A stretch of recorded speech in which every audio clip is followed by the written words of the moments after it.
अस्सलाम वालेकुम। I am Amar from पाक बर्ड्स।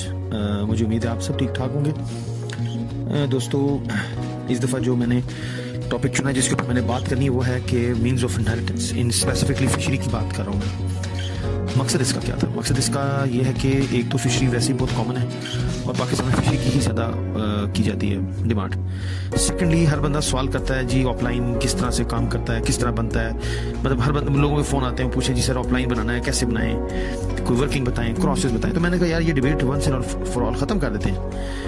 वो ऐसे ख़त्म हो जाएगी जब ये वीडियो बनेगी और बाय द एंड ऑफ, जब तक आप इस वीडियो के एंड पे पहुंचेंगे तो उस वक्त तक काफ़ी हद तक आपको तकरीबन तमाम जो म्यूटेशंस हैं उनकी जेनेटिक वर्किंग की समझ आ जाएगी आपको कि किस तरह से काम कैसे करती है जेनेटिक्स, और फिर आप लोग खुद से उसको बना पाएंगे। तो इस वजह से मैंने ये टॉपिक चुना ताकि आप लोग जो ख़ास तौर पे जो नए लड़के हैं, नए फैंसीज हैं, उन को आसानी हो म्यूटेशंस को समझने में और म्यूटेशंस के ऊपर जो कैलकुलेशंस हैं वो करने में, ताकि पता लगे यूविंग कैसे बनाना है, ऑफलाइन कैसे बनाना है और तमाम ये म्यूटेशंस किस तरह से ट्रांसफ़र होती हैं एक बर्ड से दूसरे बर्ड में। तो चलें फिर आए देखते हैं कि सीक्वेंस क्या होगा मेरी इस प्रेजेंटेशन। कह लें आप इसकी क्या सीक्वेंस होगा। एक इनफॉर्मल सी प्रेजेंटेशन होगी और सबसे पहले मैं सर आप सबको जनाब बताना चाहूँगा कि सेल्स क्या होते हैं, क्रोमोसोम्स क्या होते हैं। ये बिल्कुल एक बेसिक बिल्डिंग ब्लॉक है आपके नॉलेज के लिए। जब तक आपको सेल्स और क्रोमोसोम्स की समझ नहीं आएगी आप आगे चल नहीं सकेंगे।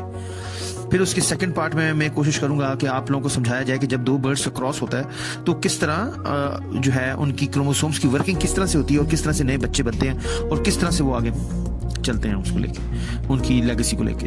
थर्ड, फिर हम उसको देखेंगे कि मोड ऑफ इनहेरिटेंस, मतलब जब क्रॉस हो रहा है तो वो आगे बच्चों में कैसे अपनी जो म्यूटेशन है वो ट्रांसफर कैसे करे। उसके बहुत से मीन्स होते हैं जिससे वो ट्रांसफर करते हैं अपनी जीन्स या अपनी म्यूटेशंस, जैसे यूविंग हो गया, जैसे ऑफलाइन हो गया। वो 4 किस्म के मेजर मीन्स हैं। वो फिर मैं उसके बाद बारी बारी उनको एक्सप्लेन करूंगा। सबसे पहले मैं डोमिनेंट को एक्सप्लेन करूंगा, उसमें आपको एक एग्जांपल भी दूंगा जिसमें ग्रीन और ब्लू के एग्जांपल से आपको समझाऊंगा कि डोमिनेंट किस तरह से काम करता है। सेकंड पे फिर हम उसके बाद ऑटोसोमल रिसेसिव पे आ जाएंगे, उसमें मैं फिर इनोजीन की एग्जांपल दे दूंगा। फिर उसके बाद हम इनकम्प्लीट डोमिनेंट पे आएंगे जो कि जिसकी मैंने एग्जाम्पल डार्क फैक्टर से दी हुई है। और last but not the least, जिसके सबसे ज़्यादा आप लोग शौकीन हैं, that is sex linked recessive. उसकी एग्जाम्पल इंशाल्लाह मैं ऑफलाइन से दूंगा, सो दैट उसमें आपको नंबर ऑफ पेयरिंग्स बताऊंगा जिससे आपको पता लग जाएगा कि ऑफलाइन की सबसे अच्छी पेयरिंग कौन सी है। तो अच्छा दोस्तों, सबसे पहले हम बात करेंगे सेल्स और क्रोमोसोम्स की, ताकि आपको बिल्कुल बेसिक चीज़ से हम बता सकें कि जी सेल्स और क्रोमोसोम्स होते क्या हैं। आपको पता है कि एक जो जानवर है या जो परिंद है, इंसान है, उनकी बॉडी जो है ना एक सेल से बनी हुई है। ठीक है, बिलियंस मिलियंस लाखों करोड़ों सेल्स होते हैं आपकी बॉडी के अंदर, जो कि ऐसे नजर नहीं आते, माइक्रोस्कोप से नजर आते हैं। उन्हीं सेल्स की बेसिस पे आपकी बॉडी बनी हुई है। ये जो सेल्स होते हैं इनके अंदर इंसान के क्रोमोसोम्स होते हैं। ठीक है जनाब, और यही जो क्रोमोसोम्स होते हैं ये भी आपको मैं आगे बताऊंगा कि हम डिनोट कैसे करेंगे इनको। इन्हीं क्रोमोसोम के ऊपर आपका बेसिकली बर्ड का जेनेटिक मेकअप लिखा होता है। जेनेटिक मेकअप मतलब कि वो बर्ड क्या क्या चीज कैरी कर रहा है। ठीक है भाई, मैं अगर इंसान हूं तो भाई मेरे क्रोमोसोम पे लिखा होगा कि भाई इसका रंग व्हीटिश है, इसकी आंखें काली हैं, इसके बाल मतलब घने हैं या घुंघराले हैं। ये सारी चीजें आपकी क्रोमोसोम के ऊपर डीएनए में लिखी हुई होती हैं। इसका कद 6 फुट है, होगा 5 फुट होगा, तो ये आपकी चीजें ऑलरेडी आपके क्रोमोसोम्स के अंदर या आपके सेल्स के अंदर जो क्रोमोसोम का पेयर होता है उसके ऊपर लिखी हुई होती है।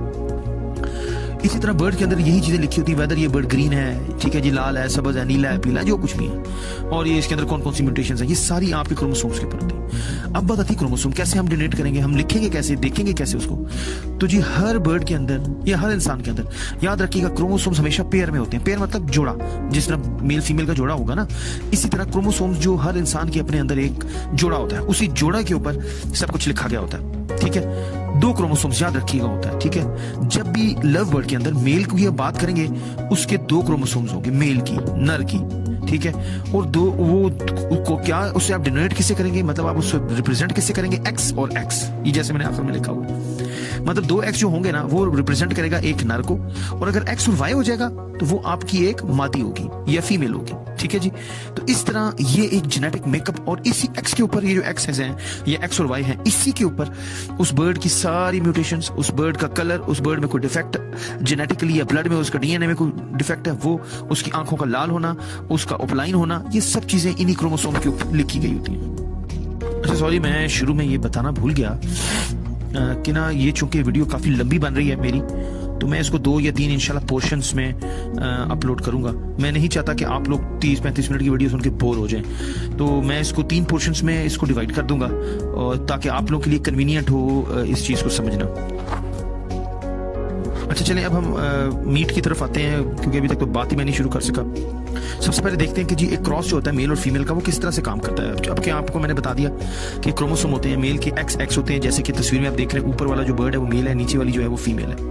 ठीक है जी, तो आप देखते हैं जब भी इनका क्रॉस होता है, हम आगे देखते हैं कि उसमें रिजल्ट्स किस तरह से बनते हैं। जब आप उन दोनों को क्रॉस कराएंगे तो आपके पास किस तरह से रिजल्ट्स आएंगे। अच्छा, अब ये देखें, सबसे पहले तो जी आपका मेल का जो X है, जो पहला वाला क्रोमोसोम है, ये एरो से आपको देख सकते हैं कि X जब X से मिलेगा तो उसके पास ये पहला रिजल्ट आ गया। ठीक है जनाब, मेल का X फीमेल के X से मिला तो आपके पास एक और बर्ड आ गया जिसके ऊपर दोनों के दोनों क्रोमोसोम के ऊपर X और X था। तो X और X जैसे कि मैंने आपको पहले बताया था वो एक मेल होता है। ठीक है, तो ये एक मेल ऑफस्प्रिंग या मेल चिक उसके पास ने प्रोड्यूस कर दिया। अब इसके बाद देखें, आपके उसी मेल के उसी X क्रोमोसोम ने फीमेल की जो Y क्रोमोसोम था, क्योंकि फीमेल तो X और Y से बनती है, अब वो उसके साथ मिल गया। जब उसके साथ मिलेगा तो ये देखें एक और आपके पास आ जाएगा बच्चा जिसकी क्रोमोसोम क्या, जिसके ऊपर क्या लिखा होगा X और Y। आपको पता है X और Y क्या होता है, ये X और Y फीमेल होती है। तो एक अभी तक हमें मेल मिल चुका है, एक हमें अभी तक फीमेल मिल चुकी है। अच्छा, उसके बाद उसी X फीमेल का, सॉरी, अब जो उसका मेल था, अब ये देखें ये ब्लू एरो जो आ गया है, अब मेल के दूसरा X जो है फीमेल के X के साथ मिल गया। फीमेल में तो होता ही एक X है। ठीक है, तो X और X मिल के एक और मेल आपको बच्चा, या मेल चिक आप कह लें उसको, या कॉक आप कह लें उसको, आपको एक और मेल बच्चा मिल गया। और आखिर में आपको मेल का जो दूसरा X था वो फीमेल की Y के साथ मिला, और आपको एक और X और Y क्रोमोसोम्स का जो पेयर का एक और बच्चा मिल गया जो कि फीमेल है। और ये हमारे पास सर इसका रिजल्ट आ गया, हमारे पास 2 मेल आ गए। ठीक है, 2 फीमेल आ गई। बेसिकली कहने का मतलब ये है कि 50% आपके पास कॉक्स हैं, 50% आपके पास हैंड्स हैं, या मेल फीमेल कह लें या नर मादी कह लें, जैसे आपको फिजिबल हो या कन्वीनियंट हो। तो सर ये बेसिकली एग्जांपल थी आप लोगों को समझाने के लिए कि क्रोमोसोम्स किस तरह से आगे बच्चों में जाते हैं। आपको देखिए ये चीज समझ आएगी कि क्रोमोसोम्स कैसे आगे ट्रेवल करते हैं, तो फिर आप समझ पाएंगे कि म्यूटेशन, क्योंकि इन्हीं क्रोमोसोम्स के ऊपर म्यूटेशंस भी चढ़ी हुई होती हैं, तो इन्हीं क्रोमोसोम्स के साथ हम आगे एग्जांपल से आपको बताऊंगा कि म्यूटेशंस कैसे आगे बच्चों में ट्रांसफर होती है। अच्छा, अब हम बात कर लेते हैं मोड